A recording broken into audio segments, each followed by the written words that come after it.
Hello and welcome to EngLearn. Today we'll discuss English as a global language. To speak about English as a global language, first we need to define what a global language is. A global language is one that is widely used around the world for communication between people who speak different native languages. It's often referred to as a lingua franca, a term that means a common language used for mutual understanding. English is considered a global language today because it's used internationally in various fields such as business, education, technology, and entertainment. Although it may not have the most native speakers, that's Mandarin Chinese, English is by far the most widely learned and spoken second language. The rise of English as a global language did not happen overnight. It occurred in two major phases. The first was during the expansion of the British Empire from the 17th to the 20th century. During this time, Britain established colonies across the world, including in regions like North America, South Asia, Africa, and the Caribbean. English became the language of administration, education, and trade in these colonies. Even after the end of the colonial rule, English remained in use in many of these countries as an official or semi-official language, because of its administrative and educational roles. The second significant phase in English's rise as a global language occurred after the Second World War, with the rise of the United States as a global superpower.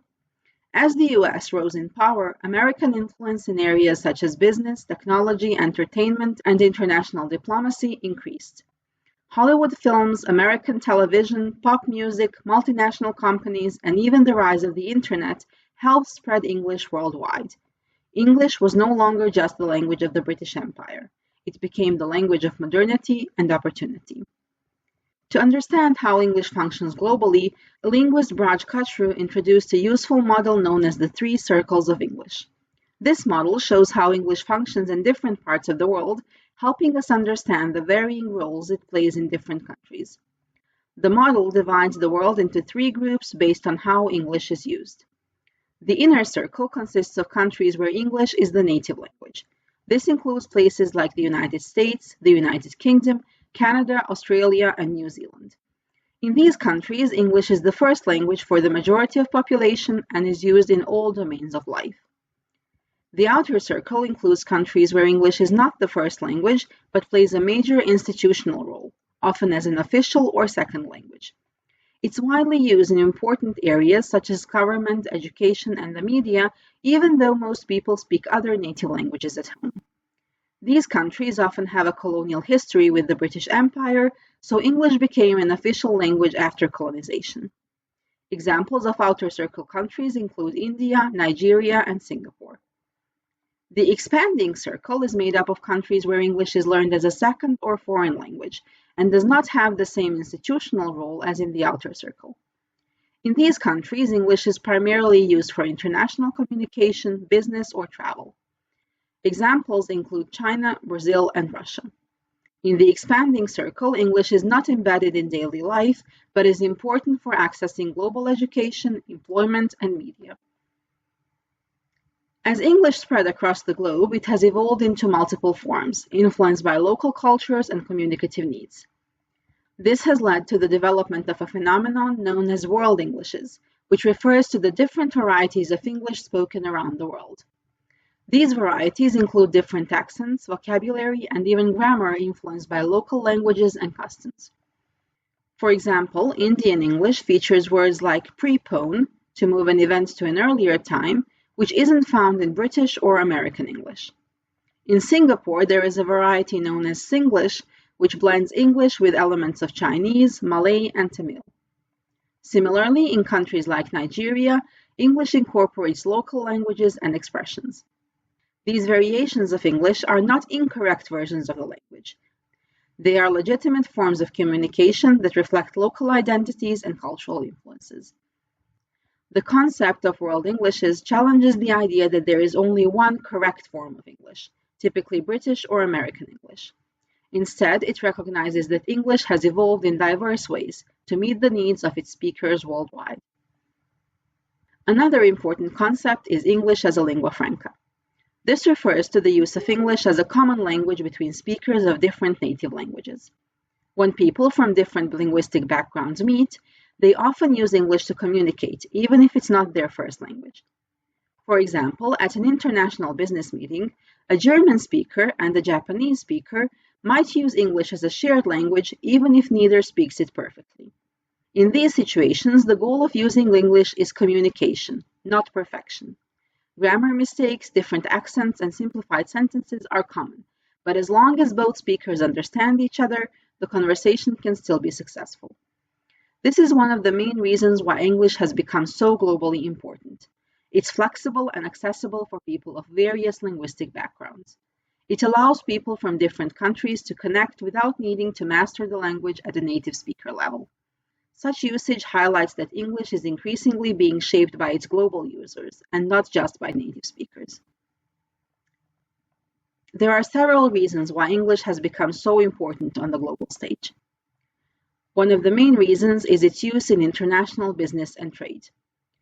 Many multinational companies conduct business in English, and most international business meetings, reports, and contracts are written in English. Similarly, in the field of science and technology, English is the dominant language. The majority of academic research is published in English, and many of the world's top universities use English as the language of instruction. In addition, English plays a central role in global media and entertainment. Hollywood movies, popular music, and TV shows are all produced in English and are consumed by audiences worldwide. The Internet, which was largely developed in English, also relies heavily on the language. Social media platforms, websites, and online content are often created in English, which makes it the dominant language of digital communication. Learning English can provide many opportunities for individuals.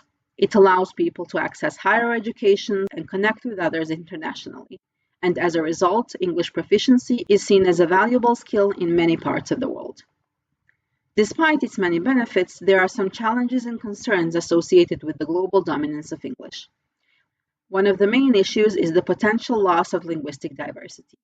As more people around the world learn English, many smaller languages are at risk of disappearing. When people start using English more frequently, they may stop speaking their native languages, and over time, these languages may become extinct. Language loss means losing cultural knowledge, traditions, and history that are tied to those languages. Another major concern is linguistic imperialism, a term popularized by linguist Robert Philipson. This term refers to the idea that the spread of English can lead to the marginalization of local languages and cultures. In countries where English is imposed as the language of education or government, local languages may be seen as less important or less prestigious. Additionally, there is the issue of inequality. Not everyone has equal access to high-quality English education. In some countries, English is taught only in wealthy schools or urban areas, which leaves people in rural areas or poorer communities at a disadvantage. This creates a gap between those who can speak English fluently and those who cannot, which further reinforces social and economic inequalities. The future of English as a global language is still uncertain. On the one hand, it's likely to remain dominant for many years because it's deeply embedded in global systems, such as science, education, and digital communication. On the other hand, the world is rapidly changing, and new languages may rise in influence. Technologies like machine translation and artificial intelligence might reduce the need for a single global language, because they allow people to communicate without needing to speak the same language. Some scholars argue that English may eventually lose its status if other languages such as Mandarin Chinese or Spanish grow in international influence. Others believe that English will survive, but not as a single standard language. Instead, it may become a family of related but diverse Englishes, much like Latin once evolved into French, Spanish, and Italian. The rise of English to global influence is the result of historical events, cultural influence, and practical usefulness. It has become a vital means of international communication, opening up opportunities in education, business, science, and culture. However, its global spread also raises complex questions about cultural identity, language loss, and social inequality. As English continues to evolve and adapt, it's important to consider both its advantages and its limitations. If you like this video and it helped you prepare for your A-level English language exams, make sure to like, subscribe, and share. Happy exam season, everyone!